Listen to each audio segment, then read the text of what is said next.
Example యోహాను జీవితాన్ని మనం చూసినప్పుడు సిలువ దగ్గర అందరూ శిష్యులు పారిపోయారు.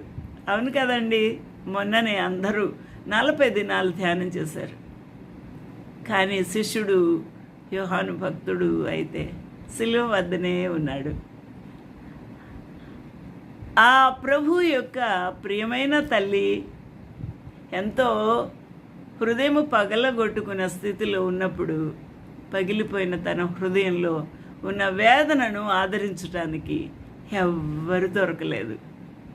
ఏ మగ పురుషుడు, ఏ శిష్యుడు, ఏ భక్తుడు మరియు ఎవరూ దొరకలేదు. ఎంతోమంది స్వస్థత పొందారు, ఎంతోమంది మరి అద్భుతమైన ఆశీర్వాదాలు పొందుకున్నారు, ఆహారం తిన్నారు, పరలోక మర్మాలు విన్నారు, వేల వేల వేల మంది. అయితే సిలువ వద్ద ఎవరున్నారు?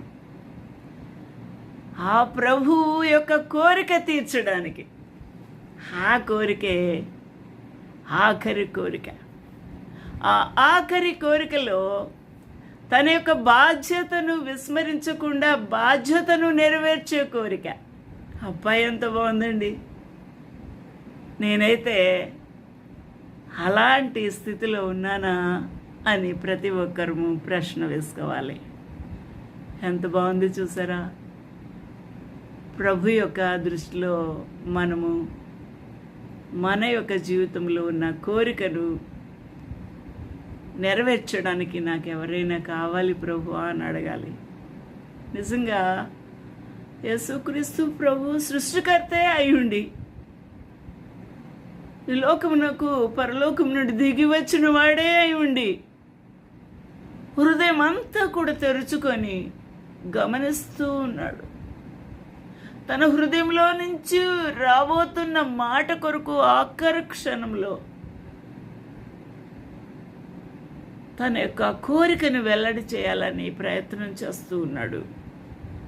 ఇక తల తిప్పలేడు ప్రభు, అలా అని చెయ్యతో చూపించలేడు, అలా అని దగ్గరికి వెళ్ళి యోహాను అని కూడా పిలవలేడు.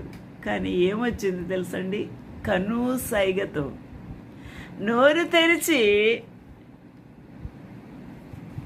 అమ్మా ఇదిగో నీ కుమారుడు, తన శిష్యుని చూసి ఇదిగో నీ తల్లి అని ఎంత బాగా ప్రభువు యొక్క బాధ్యతను అప్పగించినప్పుడు తక్షణమే స్వీకరించాడు యోహాను భక్తుడు. ఆ ప్రభు యొక్క భుజం మీద నుంచి ఇలా